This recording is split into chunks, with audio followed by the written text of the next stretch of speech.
ಬಾರಿ CM Siddaramaiah 15ನೇ budget ಮಂಡನೆ ಮಾಡಿದರು. ಬಜೆಟ್ಗೆ ಅಧಿವೇಶನಕ್ಕೆ ಸೂಟ್ಕೇಸ್ ಬದಲು ಲೆದರ್ ಬ್ಯಾಗ್ನಲ್ಲಿ ಬಜೆಟ್ ಪ್ರತಿ ತರುವ ಮೂಲಕ ಹೊಸ ಸಂಪ್ರದಾಯಕ್ಕೆ ನಾಂದಿ ಹಾಡಿದ್ದಾರೆ. ಸರ್ಕಾರಿ ಸ್ವಾಮ್ಯದ ಲೀಡ್ಕರ್ ಸಂಸ್ಥೆಯ ಬ್ಯಾಗ್ನಲ್ಲಿ ಬಜೆಟ್ ಪ್ರತಿ ತಂದರು. ಕಳೆದ ಬಾರಿ ಬಸವರಾಜ ಬೊಮ್ಮಾಯಿ ಬಜೆಟ್ ಮಂಡನೆ ಮಾಡುವಾಗಲೂ ಲೀಡ್ಕರ್ ಬ್ಯಾಗ್ ಅನ್ನೇ ಬಳಸಿದ್ರು.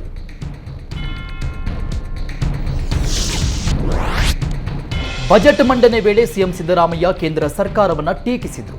ತೆರಿಗೆ ಹಂಚಿಕೆಯಲ್ಲಿ ರಾಜ್ಯ ಸರ್ಕಾರಕ್ಕೆ ಅನ್ಯಾಯವಾಗಿದೆ ಅಂತ ತಮ್ಮ ಬಜೆಟ್ ಭಾಷಣದ ವೇಳೆ ಸಿಎಂ ಸಿದ್ದರಾಮಯ್ಯ ಪುನರುಚ್ಚರಿಸಿದರು. ಈ ವೇಳೆ ಬಿಜೆಪಿಯ ನಾಯಕರು ಆಕ್ಷೇಪ ವ್ಯಕ್ತಪಡಿಸಿದರು. ಸಿದ್ದರಾಮಯ್ಯ ಸುಳ್ಳು ಹೇಳಬೇಡಿ ಅಂತ ವಿಪಕ್ಷಗಳ ನಾಯಕರು ಸದನದಲ್ಲಿ ಪ್ರತಿಭಟಿಸಿದರು. ಸಿಎಂ ಬಜೆಟ್ ಮಂಡನೆ ನಡೀತಾ ಇರುವಾಗಲೇ ಬಿಜೆಪಿ ಶಾಸಕರು ಸದನದಲ್ಲಿ ಸಿಎಂ ವಿರುದ್ಧ ಘೋಷಣೆ ಕೂಗಿ ತಮ್ಮ ಅಸಮಾಧಾನ ಹೊರಹಾಕಿ ಸಭಾತ್ಯಾಗ ಮಾಡಿದರು.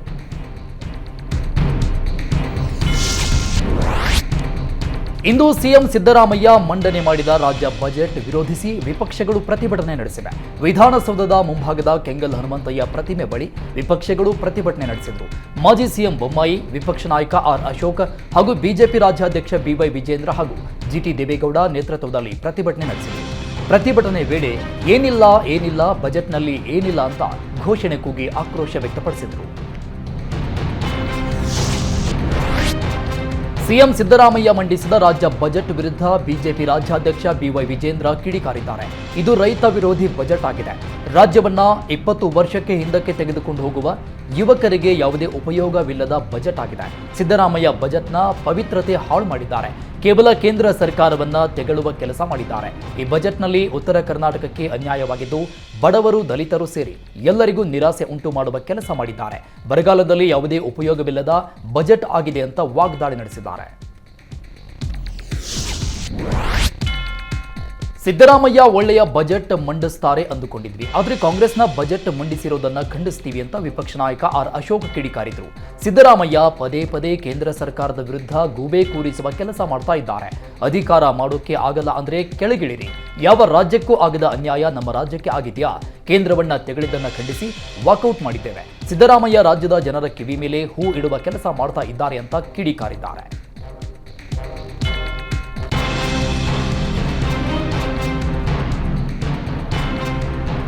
ಸಿಎಂ ಸಿದ್ದರಾಮಯ್ಯ ಮಂಡಿಸಿದ ರಾಜ್ಯ ಬಜೆಟ್ಗೆ ಮಾಜಿ ಸಿಎಂ ಬಸವರಾಜ ಬೊಮ್ಮಾಯಿ ಕಿಡಿಕಾರಿದ್ದಾರೆ. ರಾಜ್ಯ ಕಂಡಂತೆ ಅತ್ಯಂತ ಕೆಟ್ಟ ಬಜೆಟ್ ಇದಾಗಿದೆ. ಹಣಕಾಸಿನ ನಿರ್ವಹಣೆಯಲ್ಲಿ ವೈಫಲ್ಯವಾಗಿದ್ದು ಕೇಂದ್ರ ಬಜೆಟ್ನತ್ತ ಬೊಟ್ಟು ಮಾಡಿ ತೋರಿಸಿದ್ದಾರೆ. ಬಜೆಟ್ ಮಂಡನೆ ವೇಳೆ ಕೇಂದ್ರ ಸರ್ಕಾರದ ಹಲವಾರು ಸ್ಕೀಮ್ ಹೇಳಿದ್ದಾರೆ. ಜೊತೆಗೆ ಅವರ ವೈಫಲ್ಯ ಮುಚ್ಚಿಕೊಳ್ಳಲು ಯತ್ನಿಸಿ ಮತ್ತೊಂದು ಕಡೆ ಕೇಂದ್ರ ಸರ್ಕಾರದ ವಿರುದ್ಧ ಹೇಳಿದ್ದಾರೆ. ಈ ಬಜೆಟ್ನಲ್ಲಿ 14,000 ಕೋಟಿ ಕೊರತೆಯಾಗಿದೆ. ಈ ವೈಫಲ್ಯ ಮುಚ್ಚಿಕೊಳ್ಳಲು ಕೇಂದ್ರ ಸರ್ಕಾರದ ವಿರುದ್ಧ ಹೇಳಿಕೆ ನೀಡಿದ್ದಾರೆ ಅಂತ ಕಿಡಿಕಾರಿದ್ದಾರೆ. ಸಿಎಂ ಸಿದ್ದರಾಮಯ್ಯ ಮಂಡಿಸಿದ ಬಜೆಟ್ ಅನ್ನು ಕೇವಲ ಅಲ್ಪಸಂಖ್ಯಾತರನ್ನ ಮೆಚ್ಚಿಸುವ ಬಜೆಟ್ ಎಂದು ಶಾಸಕ ಬಸನಗೌಡ ಪಾಟೀಲ್ ಯತ್ನಾಳ್ ಕಿಡಿಕಾರಿದ್ದಾರೆ. ಈ ಬಜೆಟ್ನಲ್ಲಿ ಏನೂ ಇಲ್ಲ, ಕೇವಲ ಪ್ರೋತ್ಸಾಹಿಸಲಾಗುವುದು ಎನ್ನುವ ಮಾತುಗಳು ಇವೆ ಅಂತ ವ್ಯಂಗ್ಯವಾಡಿದರು. ರೈತರಿಗೆ ಏನೂ ಕೊಟ್ಟಿಲ್ಲ, ಬೆಂಗಳೂರಿಗೂ ಏನೂ ಕೊಟ್ಟಿಲ್ಲ, ನೀರಾವರಿಗೆ ಹೆಚ್ಚಿನ ಅನುದಾನ ಕೊಟ್ಟಿಲ್ಲ. ಇದು ವೇಸ್ಟ್ ಬಜೆಟ್ ಅಂತ ಶಾಸಕ ಯತ್ನಾಳ್ ಕಿಡಿಕಾರಿದ್ದಾರೆ. ಸಿಎಂ ಸಿದ್ದರಾಮಯ್ಯ ಮಂಡಿಸಿದ ರಾಜ್ಯ ಬಜೆಟ್ ವಿರುದ್ಧ ಮಾಜಿ ಸಚಿವ ಕೋಟಾ ಶ್ರೀನಿವಾಸ್ ಕಿಡಿಕಾರಿದ್ದಾರೆ. ಬಜೆಟ್ ಅತಿಯಾದ ನಿರೀಕ್ಷೆ ಇತ್ತು, ಆದರೆ ಇದರಲ್ಲಿ ಹಿಂದುಳಿದ ಪರಿಶಿಷ್ಟ ಜಾತಿ ಪಂಗಡದವರನ್ನ ಕಡೆಗಣಿಸಲಾಗಿದೆ. ಯಾವುದೇ ಬಡವರ ಪರವಾಗಿ ಈ ಬಜೆಟ್ ಇಲ್ಲ.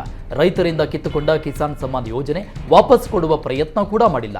ನಾಳೆ ಬಜೆಟ್ನ ವರದಿ ಪಡೆದು ಸರ್ಕಾರದ ಕಿವಿ ಹಿಂಡುವ ಕೆಲಸ ಮಾಡ್ತೇವೆ ಅಂತ ಹೇಳಿದ್ದಾರೆ. ರಾಜ್ಯ ಬಜೆಟ್ ವಿರೋಧಿಸಿ ಶಾಸಕ ಹರೀಶ್ ಪೂಂಜಾ ಸಾಮಾಜಿಕ ಜಾಲತಾಣದಲ್ಲಿ ಮತ್ತೊಂದು ಪೋಸ್ಟ್ ಹರಿಬಿಟ್ಟಿದ್ದಾರೆ.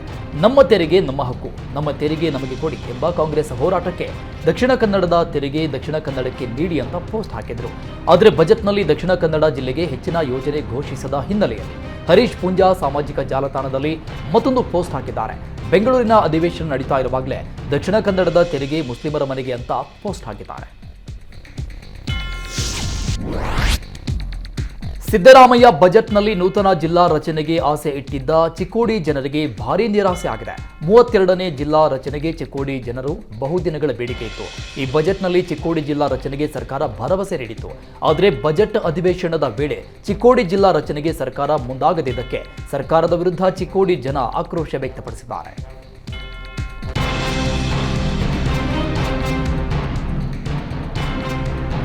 ರಾಜ್ಯ ಬಜೆಟ್ ಮಂಡಿಸಿದ ಸಿಎಂ ಸಿದ್ದರಾಮಯ್ಯ ಬಜೆಟ್ನಲ್ಲಿ ಕೊಪ್ಪಳ ಜಿಲ್ಲೆಯ ಗಂಗಾವತಿಯ ಅಂಜನಾದ್ರಿ ಅಭಿವೃದ್ಧಿಗೆ ವಿಶೇಷವಾಗಿ 100 ಕೋಟಿ ಘೋಷಣೆ ಮಾಡಿದ್ದಾರೆ.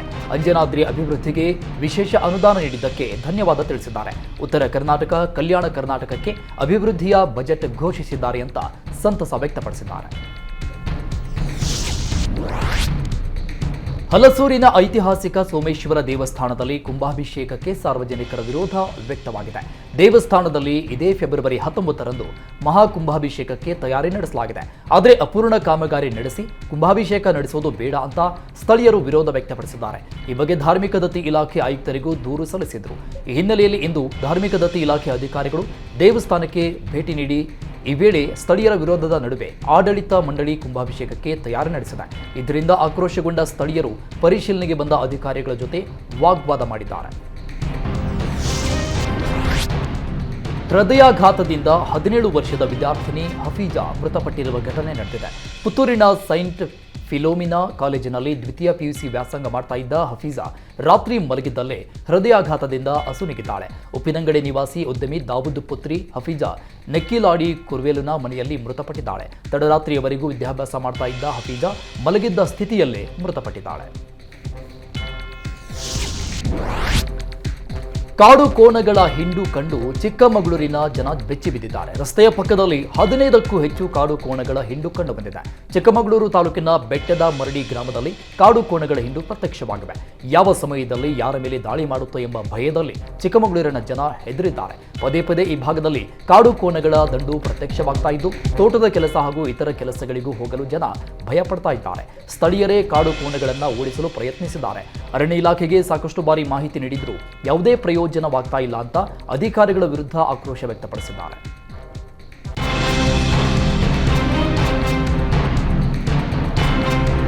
ಸಾರಿಗೆ ಇಲಾಖೆಯಲ್ಲಿ ನಗದು ರಹಿತ ವಹಿವಾಟನ್ನು ಉತ್ತೇಜಿಸುವ ಉದ್ದೇಶದಿಂದ ಬಾಗಲಕೋಟೆ ಜಿಲ್ಲೆಯ ಬಸ್ಗಳಲ್ಲಿ ಯುಪಿಐ ಸೌಲಭ್ಯಕ್ಕೆ ಚಾಲನೆ ನೀಡಲಾಗಿದೆ. ಬಾಗಲಕೋಟೆ ವಿಭಾಗದ ಎಲ್ಲ 8 ಘಟಕಗಳಲ್ಲೂ ಯುಪಿಐ ಸೌಲಭ್ಯವನ್ನು ಆರಂಭಿಸಲಾಗಿದೆ.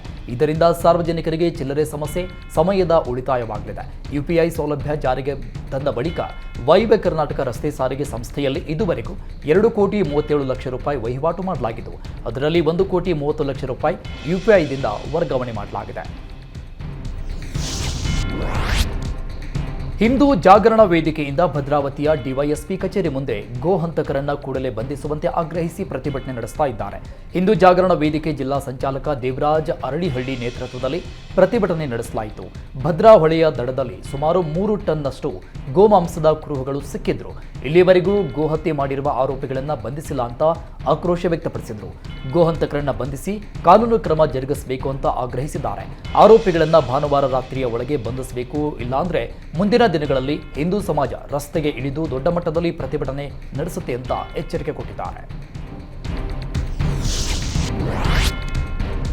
67ನೇ ಅಖಿಲ ಭಾರತ ಪೊಲೀಸ್ ಕರ್ತವ್ಯ ಕೂಟ ಸ್ಪರ್ಧೆ ಏರ್ಪಡಿಸಲಾಗಿದ್ದು ರಾಯಚೂರಿನ ಪಿಎಸ್ಐ ಪ್ರಕಾಶ್ ಡಂಬಳ್ಗೆ ದ್ವಿತೀಯ ಸ್ಥಾನ ಸಿಕ್ಕಿದೆ.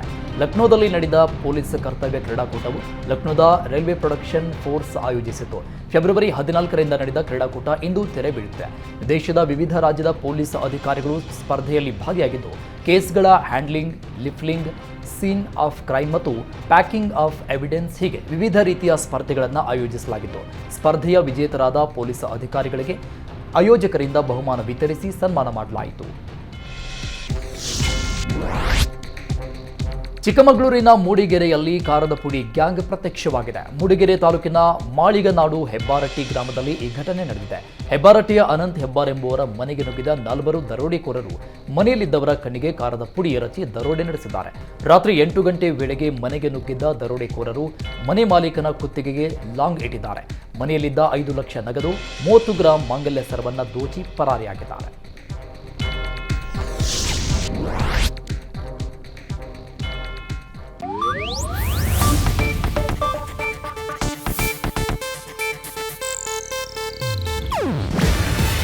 ಇದು ಏಷ್ಯಾನೆಟ್ ನ್ಯೂಸ್ ನೆಟ್ವರ್ಕ್ ಪ್ರಸ್ತುತಿ. ನೀವು ನೋಡ್ತಿದ್ದೀರಾ ಏಷ್ಯಾನೆಟ್ ಸುವರ್ಣ ನ್ಯೂಸ್.